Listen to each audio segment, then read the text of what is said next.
Assalamualaikum warahmatullahi wabarakatuh. Bismillah, alhamdulillah, wassalatu wassalamu ala rasulillah. Saudaraku yang semoga Allah sembuhkan dan Allah berkahi, salah satu keinginan dari orang yang sedang sakit adalah dijenguk, disupport oleh orang-orang yang ia cintai dan ia kasihi. Lalu bagaimana dengan orang-orang yang beriman saat ia sakit, lalu ia mendapatkan dukungan dan support serta motivasi dari nabinya sallallahu alaihi wasallam.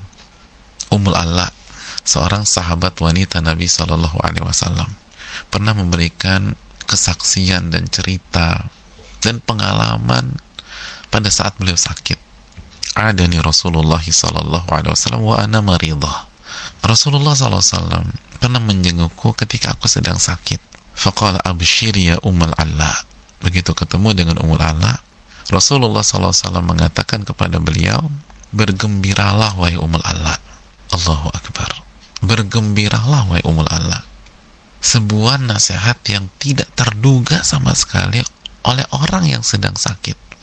Di saat atmosfer kamar isolasi atau kamar rumah sakit atau kamar di rumah kita jika kita dirawat di rumah, atmosfernya penuh dengan kesedihan, kegalauan, tapi justru Nabi SAW membawa pesan kegembiraan kepada kita. Nabi suruh kita gembira. Abshiri ya Ummul Ala, bergembiralah wahai Ummul Ala.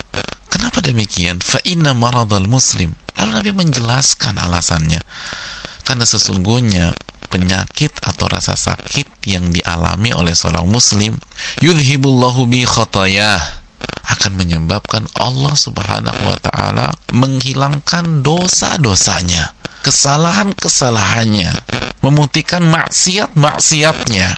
Kama tudhibun naru khabathadz dzahabi wal fiddah, sebagaimana api menghilangkan karat dari emas dan perak. Hadis ini hadis yang sahih, dikeluarkan dan diriwayatkan oleh Imam Abu Dawud. Nabi SAW mengajak kita yang sedang sakit untuk cerdas dalam melihat rasa sakit kita. Jangan hanya melihat dari satu sisi. Jangan hanya melihat dari suhu yang memang lebih panas dari normalnya, atau trombosit yang turun, atau hasil tes yang positif. Betul, tapi itu baru di satu sisi. Kenapa kita nggak lihat sisi yang lain?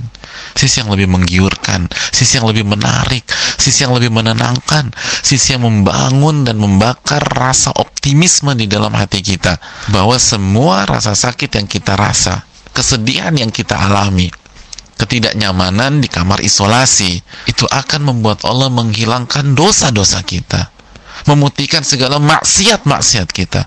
Dosa-dosa kita yang banyak itu dihilangkan satu demi satu oleh Allah karena sakit kita ini. Bukankah kita mengklaim dan mengaku ingin masuk surga? Dan bukankah penghalang utama kita dengan surga adalah dosa? Kalau kita benar-benar ingin masuk surga, lalu ada kesempatan Allah putihkan dosa kita, Allah hilangkan dosa kita, lalu kenapa kita hanya mengisi hati ini dengan kegalauan, kesedihan, dan keterpurukan? Tidakkah ada sebuah tempat di hati ini yang berisi keinginan masuk surga, keinginan mencari ridho Allah, lalu mendominasi hati kita, lalu kita optimis karena hari-hari ini dosa-dosa kita yang akan menjadi penghalang kita untuk masuk surga satu demi satu dihilangkan dan dihapuskan oleh Allah Subhanahu wa ta'ala. Saudaraku, memang yang bertemu langsung dengan Rasulullah SAW ketika sakit Ummul Ala dalam hadis ini, tapi bukankah hadis beliau untuk kita semua, untuk semua pasien COVID atau penyakit-penyakit lain? Bergembiralah wahai pasien COVID-19, bergembiralah wahai pasien DB, bergembiralah wahai pasien kanker, bergembiralah wahai pasien penyakit-penyakit lain. Nabi tidak sedang menggampangkan, apalagi nyinyir. Nabi SAW, Nabi kita, Nabi Anda, sedang mengajak kita untuk melihat sebuah hal yang jauh lebih besar, jauh lebih kekal, surga.